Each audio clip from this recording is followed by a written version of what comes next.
What if your houseplant could eat bugs alive? Meet the Venus Flytrap, nature's most dramatic plant. What if I told you there is a plant that hunts? A plant that sets a trap, waits patiently, and then snaps shut on its unsuspecting prey. It sounds like something from a fantasy world, but it is entirely real. This extraordinary organism is the Venus flytrap. Its scientific name, Dionaea muscipula, hints at its captivating nature. To many, it is a living wonder, a small green predator. It doesn't have claws or teeth in the way an animal does.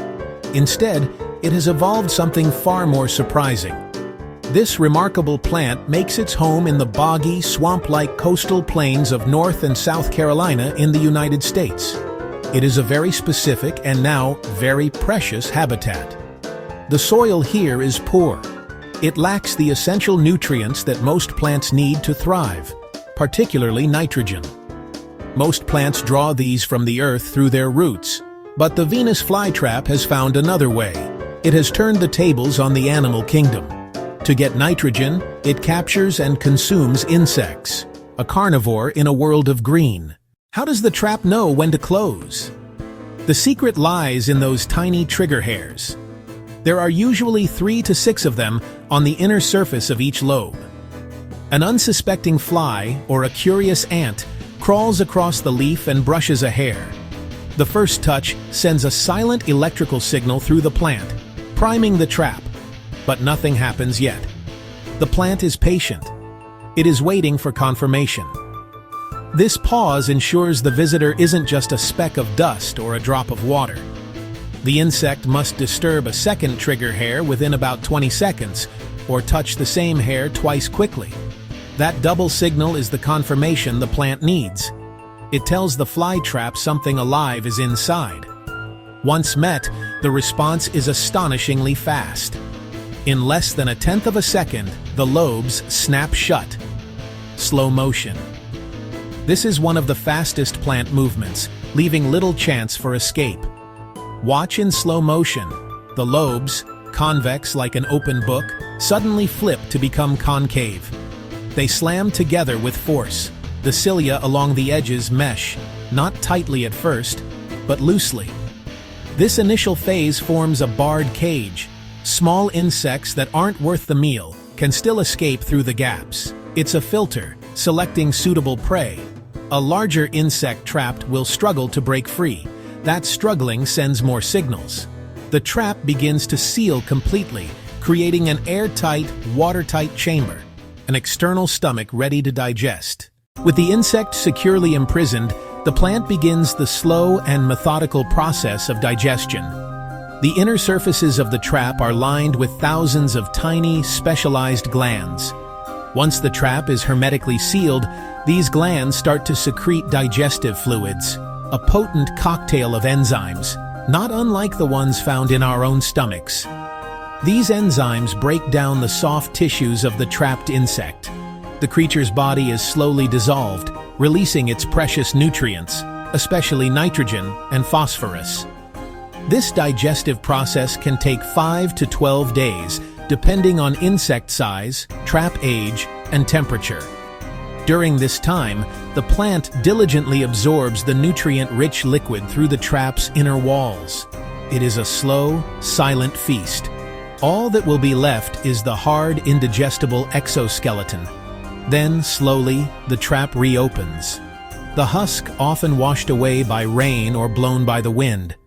The plant has supplemented its diet and can continue to grow and thrive, but each trap has a limited lifespan. Snapping and digesting is incredibly energy-intensive. A single trap can typically only perform this feat about 3 to 5 times in its life. After too many triggers, successful or not, it will cease to function. It will slowly turn black and wither away, having served its purpose. But do not worry. As the old trap dies, the plant grows new, vibrant traps, ready to continue the hunt. The Venus flytrap's dramatic nature has given rise to many myths and tall tales. One of the most persistent is that these plants are dangerous, capable of consuming large animals. You might see cartoons or old movies depicting giant fly traps that can swallow a person whole. The reality is far less menacing and much more fascinating. The traps are tiny, rarely larger than an inch or so. They are perfectly designed to catch small insects and arachnids, not mammals. They pose absolutely no threat to a mouse, a bird, or your finger. Another misconception is that you need to feed them constantly, perhaps with bits of hamburger. This is unnecessary and can be incredibly harmful. Their digestive system is tuned for insects and cannot break down complex fats in meat. Outdoors, or near an open window, a healthy plant will catch all the food it needs. A Venus flytrap only needs a few insects per month. Many are tempted to trigger the traps just to watch them snap. While captivating, this should be avoided. Each snap consumes energy, and closing on nothing is a wasted effort. After a few false triggers, the trap will stop responding and die prematurely. The true story is far more wondrous. It is a plant that can count, that moves with incredible speed, and that became a hunter to survive. Discovered in the 1700s, it amazed botanists. Today, it symbolizes the weird and wonderful, and needs its native wetlands conserved. Bringing a Venus flytrap into your home can be incredibly rewarding. It is like having a small piece of the wild on your windowsill. To help it thrive, replicate its native habitat. The first and most crucial element is the soil. These plants evolved in nutrient-poor, acidic soil. Using standard potting mix or fertilizer will be fatal. Instead, use a special blend, sphagnum peat moss, perlite, and sand, with no added fertilizers. Many new growers use tap water. Venus flytraps are extremely sensitive to minerals and chemicals. Hard water salts burn roots. You must use pure water, rainwater, distilled or reverse osmosis. Keep a jug to collect rain, simple and effective. Keep soil consistently moist but never waterlogged. Think bog, damp ground, not submerged. Use the tray method. Pot with drainage holes in a shallow saucer, about an inch of pure water during the growing season. The soil wicks moisture up, better than top watering. Finally, resist fussing over feeding. With open-air access, the plant will lure and catch all it needs. In closed terrariums or insect-poor rooms, feed occasionally. A small fly or an ant, once every 2 to 4 weeks, is enough for the whole plant. Use tweezers and gently stimulate the trigger hairs. For a Venus flytrap to be healthy, vibrant, and active, it needs an abundance of light. These are sun-loving plants, requiring at least 4 to 6 hours of direct, bright sunlight daily. An ideal indoor spot is a south-facing windowsill.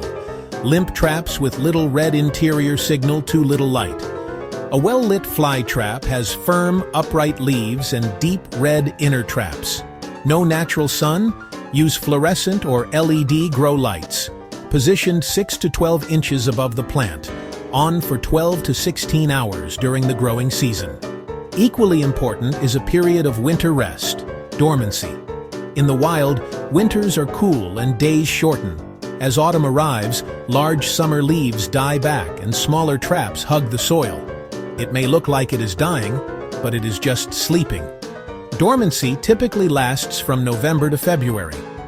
Provide 35-50 degrees, 2 to 10 degrees. An unheated garage, a cool basement, or a refrigerator can work. Reduce watering, keep soil barely damp, do not feed, and light matters less. After 3 to 4 months of cold rest, return it to a sunny, warm spot. That winter chill triggers healthy spring growth and long-term survival. Caring for a Venus flytrap is more than just keeping a plant alive. It is an invitation to observe one of nature's most curious and dynamic creations up close. Each day brings a small opportunity for discovery as new traps slowly unfurl from the base, rising on slender leaves. Marvel at the patience of an open trap. And if you're lucky, witness the lightning-fast snap, high drama on a miniature scale. This small plant is a powerful teacher. It shows adaptation to harsh bogs, the intricate connections of an ecosystem, digestion and evolution, Environmental science inside a single pot. Be a good steward. Their native habitats are shrinking.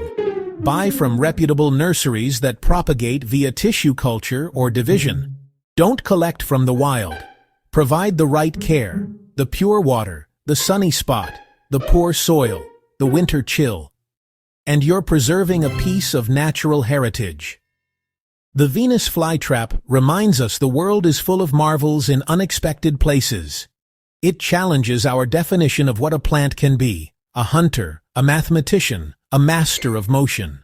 Would you dare keep one in your room? If you love weird and amazing plants, hit that like button, subscribe for more plant magic, and let's keep exploring nature's wonders together.